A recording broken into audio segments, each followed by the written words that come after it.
હવે આપણે પ્રશ્ન 7 જોઈએ. આજે ધોરણ 6નું ગણિત, જેમાં સ્વાધ્યાય 3.2 આપણે 1 થી 6 કર્યા હતા. હવે આપણે 7મા પ્રશ્નથી ચાલુ કરીએ. 7મો પ્રશ્ન શું છે બાળકો? એક વખત સવાલ વાંચીએ. અવિભાજ્ય સંખ્યાની 3 જોડી આપો જેનો તફાવત 2 હોય. એટલે અવિભાજ્ય સંખ્યાની જોડી થવી જોઈએ અને પાછો તેનો તફાવત એ પણ કેવો હોવો જોઈએ? 2 થતો હોવો જોઈએ. આપણે લખીએ. 1 થી ચાલુ કરીએ, 1 ન આવે. પછી 2 થી ચાલુ કરીએ તો 2, અને બીજી અવિભાજ્ય સંખ્યા છે 3, તો 3માંથી 2 જાય તો 1 આવે, એટલે એ ન આવે. પછી 3 લઈએ અને બીજો 5 લઈએ તો 5માંથી 3 ગયા તો 2, તો થઈ ગયું ને બાળકો? એટલે પહેલો શું થશે? 3 અને 5. પછી બીજી અવિભાજ્ય સંખ્યા 5 પછી લઈએ, એક 5 લઈએ ને 6 નો આવે, 6 નો અવયવ પડે તો બીજી લઈએ 7, તો થઈ ગયું. 7માંથી 5 જાય તો 2, તો 5 અને 7. હવે 6 નો આવે 7, પછી 8 નો આવે, 9 નો આવે, 10 નો આવે, 11, તો 11 આવે તો 11માંથી 7 માઇનસ કરીએ તો વધી જાય. પછી 11 લઈએ, પછી 12 નો આવે 13, તો 11માંથી 13 ગયા તો 2 થાય. બરાબર બાળકો? તો 11 અને 13 આપણે જોઈ શકીએ છીએ કે 5માંથી 3 માઇનસ કરીએ તો 2 જવાબ આવે, 7માંથી 5 માઇનસ કરીએ તો 2 જવાબ આવે, અને 13માંથી 11 માઇનસ કરશું પણ તો પણ 2 જવાબ આવશે. હવે આપણો આગળનો સવાલ શું છે બાળકો? કે નીચેનામાંથી કઈ અવિભાજ્ય સંખ્યા છે? આ તો આપણને આપી છે, એમાંથી અવિભાજ્ય સંખ્યા કઈ છે જેના કોઈ અવયવ નથી પડતા? એવી સંખ્યા કઈ છે? તો 23. 23 કોઈ પણ ઘડિયામાં નથી આવતું, તો એક 23 છે. પછી 51ના અવયવ પડે, 17 51. પછી 37ના કોઈ અવયવ નથી પડતા, 26ના પડે. તો આપણી પાસે 2 સંખ્યા 2 છે, તે A અને C, જે બંનેના અવયવ નથી પડતા. તો આપણે લખીએ કયા? A અને C. હવે આપણે 9મો પ્રશ્ન જોઈએ બાળકો, કે 100 કરતાં નાની ક્રમિક 7 વિભાજ્ય સંખ્યા લખો કે જેની વચ્ચે કોઈ પણ અવિભાજ્ય સંખ્યા ન આવે.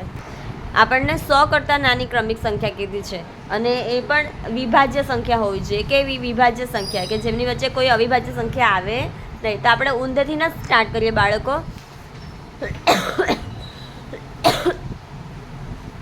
આપણે લખીએ. કેટલી લખવાની છે? 7 લખવાની છે. કેટલી? 7. આપણે લખીએ. પહેલાં 100 થી નાની હોવી જોઈએ, તો આપણે લખશું પહેલાં 99, જે 100 થી નાની છે અને એ પણ વિભાજ્ય સંખ્યા છે. પછી 98, જે પણ વિભાજ્ય છે.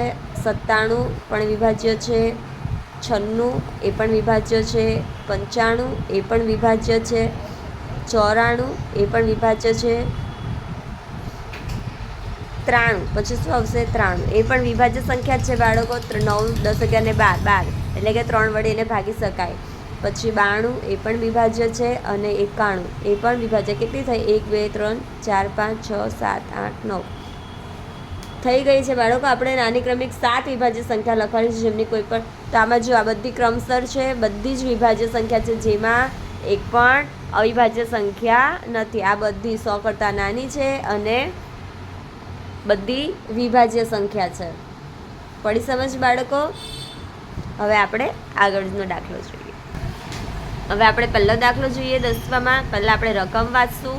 શું કીધું છે? નીચેની દરેક સંખ્યાઓને 3 એકી સંખ્યાના સરવાળા તરીકે દર્શાવવાના છે. 3 એકી સંખ્યાના. આપણે આગળ કર્યા હતા એ બાળકો કેવા હતા? કે 2 એકી સંખ્યા, 2 એકી અવિભાજ્ય સંખ્યાના સરવાળા. આપણે પ્રશ્ન 6 જોઈએ તો પ્રશ્ન 6માં હતું 2 એકી અવિભાજ્ય સંખ્યાના સરવાળા તરીકે, અને આ છે 3 એકી અવિભાજ્ય સંખ્યાના સરવાળા તરીકે. 3 નંબર, અને એ પણ કેવા? એકી અવિભાજ્ય સંખ્યા. તો આપણે લખીએ.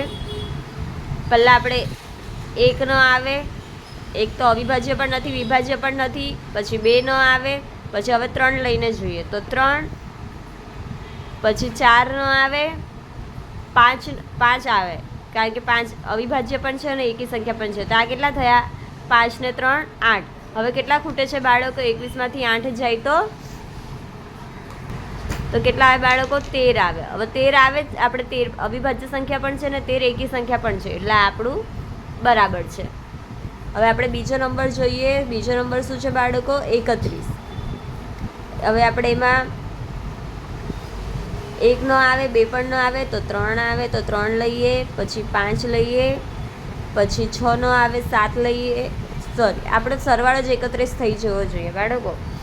તો આ 5 ને 3 કેટલા થાય? 8. 31માંથી 8 તો કેટલા આવશે બાળકો? 23. તો 23 બરાબર જ છે, એકી સંખ્યા પણ છે ને અવિભાજ્ય પણ છે, એટલે આપણો જવાબ બરાબર છે. હવે આપણે આગળ જોઈએ ત્રીજા નંબરનો.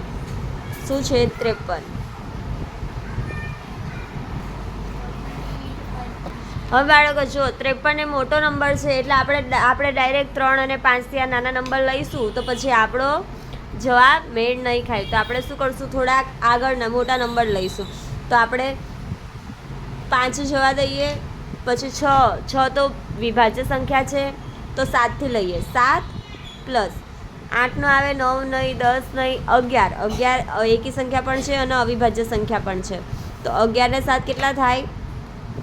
18. 11 ને 7 કેટલા થશે? 18.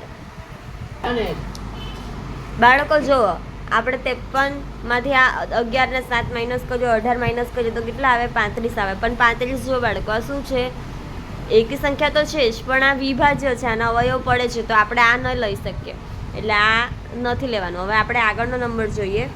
તો હવે 11 સુધી તો આપણે લીધું છે, તો આપણે એના આગળનો નંબર 13થી લઈશું. તો 13, પછી 14 ના આવે, 15 ના આવે, 16 ના આવે, 17. 17 અવિભાજ્ય પણ છે અને એકી સંખ્યા પણ છે. તો 17, 7 ને 3 10 ને 30. આ 30 જવાબ આવે. તો 30માંથી 53માંથી 30 જશે તો શું બચશે? 23. તો 23 જોઈએ બાળકો. 23 એ કેવા છે? અવિભાજ્ય પણ છે ને એકી સંખ્યા પણ છે, એટલે આપણો સાચો જવાબ શું આવશે? 13 + 17 + 23. આપણે દાખલા અમુક કરીને જોવા પડશે, જેથી ખબર પડે કે જવાબ આવે છે કે નહીં. જો અમે પહેલો દાખલો કરીએ તો ખબર પડે ને કે આ બંને તો એકી સંખ્યા છે ને અવિભાજ્ય પણ, પછી જે જવાબ આવે છે તે કયો છે? વિભાજ્ય થઈ જાય છે, એટલે એ ન આવે, એટલે આપણે ટ્રાયલ આપવી પડશે. હવે શું છે? 61. હવે આપણે જોઈએ બાળકો, એમાં આપણે 3થી લઈએ. 3 + 5 એટલે 8 થશે. તો 8 ને 5 કેટલા થાય? સોરી, 3 ને 5 8. તો 61માંથી આપણે 8 માઇનસ કરશું તો 53 આવશે. તો 53 પણ કેવા છે? અવિભાજ્ય સંખ્યા જ છે, તો આપણે આ લઈ શકીએ. પણ સમજ બાળકો, આપણે એવા કીધા છે અવિભાજ્ય પણ હોય અને પ્લસ તે એકી સંખ્યા હોય, તો આપણા જવાબ બરાબર છે. હવે આપણે આગળનો સવાલ જોઈએ કે 20 કરતાં નાની અવિભાજ્ય સંખ્યાની 5 જોડીઓ લખવાની છે, જેમનો સરવાળો 5 વડે ભાગી શકાય તેવો હોવો જોઈએ. 5 વડે ભાગી શકાય એટલે 20 કરતાં નાની અવિભાજ્ય સંખ્યાની 5 જોડી કે જેનો સરવાળો આપણે 5 વડે ભાગી શકીએ તે લખવાનું છે. હવે આપણે 11મો પ્રશ્ન લખીએ. એવી જોડી બનાવવાની છે જેનો સરવાળો કર્યો તે 5 વડે શું થવું જોઈએ? ભાગી શકાતું હોવું જોઈએ. તો 2થી બનાવીએ. આપણને અવિભાજ્ય સંખ્યાની 5 જોડી એટલે 2 અવિભાજ્ય સંખ્યા છે, તો 2 અને 2 + 3 થઈ ગયું બાળકો. 2 + 3 કરીએ તો એ 5 થાય, તો 5 એકા 5 થઈ જાય એટલે એને ભાગી શકાય. તો 2 + 3, પછી 3 4 ન આવે, 5. તો 5 ને 3 8 થઈ જાય, એ પણ ન આવે. પછી 6 7 7 આવે, 6 ન આવે, 7 આવે. 7 ને 3 10 થાય, તો 10 ને 5 વડે આપણે ભાગી શકીએ.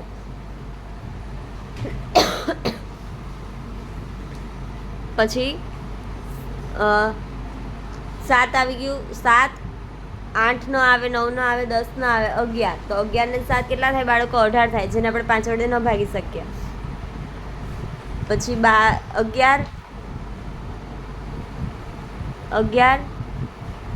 12 ન આવે, 13. તો 11 ને 13 કેટલા થાય? 24 થાય. તો એ આપણે 5 વડે ન ભાગી શકીએ.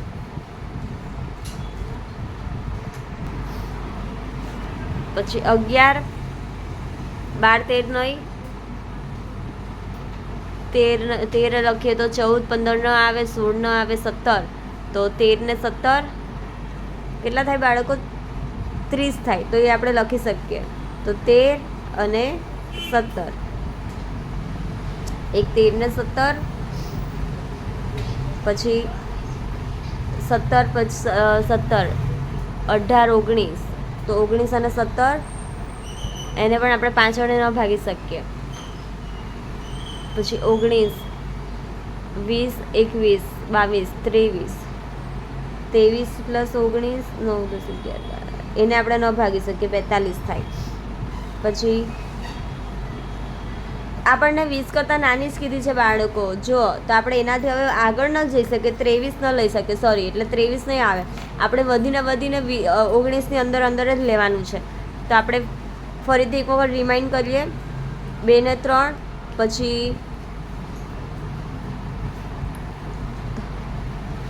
3 ને 7, આપણે એક 2 ની 1 ની 1 થી 10ની લાઈનમાં લઈએ બાળકો, ને એક આપણે લઈએ 11 થી 20ની લાઈનમાં. ચલો હવે એમ કરીને જોઈએ. તો આ 2ની લાઈનમાં છે 2 અને 3, પછી 3ની લાઈનમાં એક 3 લઈએ, અને 11ની લાઈનમાંથી 11, તો 11 ને 3 14 થઈ જાય, એટલે ન આવે, 12 ન આવે, 13, 13 ને 3 તો કેટલા થઈ જાય બાળકો? 16, 13 ને 3 16 થઈ જાય. તો આપણે 2 લઈએ, 2 લઈ શકીએ, પાછું વાંધો ને, એક વખત રિપીટ થાય બીજો નંબર તો ચાલશે. તો 2 અને 13, તો 13 ને 2 15 થઈ ગયા બાળકો. તો આપણે આ લખી શકીએ, એક થઈ ગયું. હવે કા થઈ ગયું, હવે 13 ને 2 એટલે 15 થયા, તો 15 ને 5 વડે આપણે ભાગી શકીએ. પછી લઈએ, બીજું 2 લીધું છે, તો આપણે બીજો એક 3 લઈને જોઈએ બાળકો.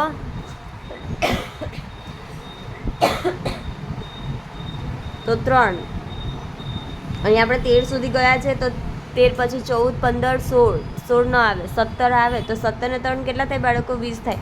તો આવી જાય ને 20, 17 ને 3 20, 20 આપણે 5 વડે ભાગી શકીએ. તો થઈ ગયા બાળકો 5 જોડી, 1, 2, 3, 4 ને 5, ને એ પણ આપણે 20થી નાની સંખ્યા લખવાની છે.